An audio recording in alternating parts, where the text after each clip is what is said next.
Podcast do Transporte.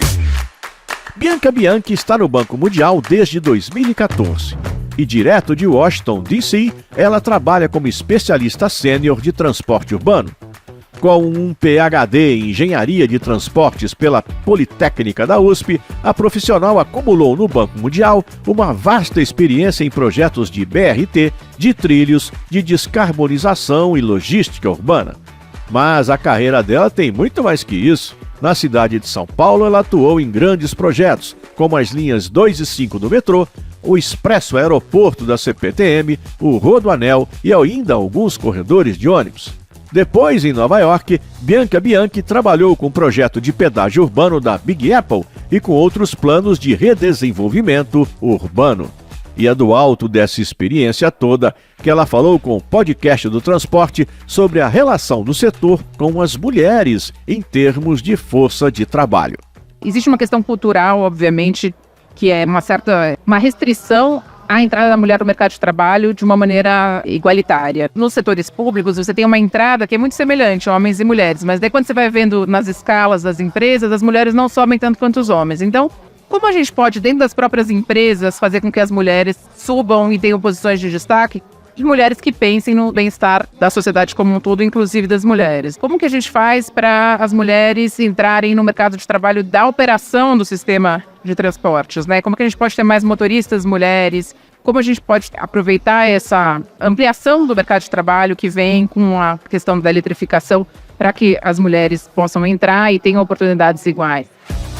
A própria Bianca Bianchi, aliás, trabalhou recentemente numa pesquisa bancada pelo Banco Mundial em parceria com o governo britânico.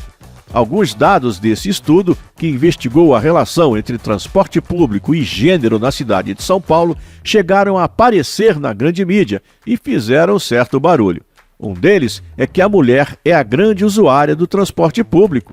E é a PhD Bianca Bianchi, consultora do Banco Mundial, quem completa. Então tem essa questão. E além disso tem a estratégica, que é a questão de, os sistemas de transporte, eles foram muito planejados para os deslocamentos feitos predominantemente por homem. Então, deslocamentos ponto a ponto, que não são encadeados, que não carregam uma sacola ou que não carregam os seus familiares, porque essas atividades de cuidado, de levar as pessoas ao hospital, etc., muitas vezes é feito pelas mulheres. Como o sistema de transportes pode responder melhor a elas e atender esses desejos? Porque no final das contas, o que isso significa é 1 hora a mais no ônibus para chegar onde você quer chegar, 1 hora a menos para estudar, 1 hora a menos para descansar, e é isso que importa. Importa e muito. Primeiro porque o setor está numa batalha para trazer o passageiro ou a passageira de volta para o sistema público. Mas como fazer isso sem entender quem é o seu maior cliente e sem se adequar às suas necessidades? E aí vem a contrapartida. Um dos caminhos para poder entender as necessidades e expectativas da passageira é ter mulheres trabalhando na sua empresa ou organização em todas as camadas do organograma. Segundo esse relatório de 2021 do Banco Mundial, em que Bianca Bianchi trabalhou, a proporção de mulheres em cargos de decisão nas principais empresas de transporte urbano em São Paulo não supera os 22%, e a marca despenca para 8% quando a gente olha para os cargos de diretoria. Podcast do Transporte.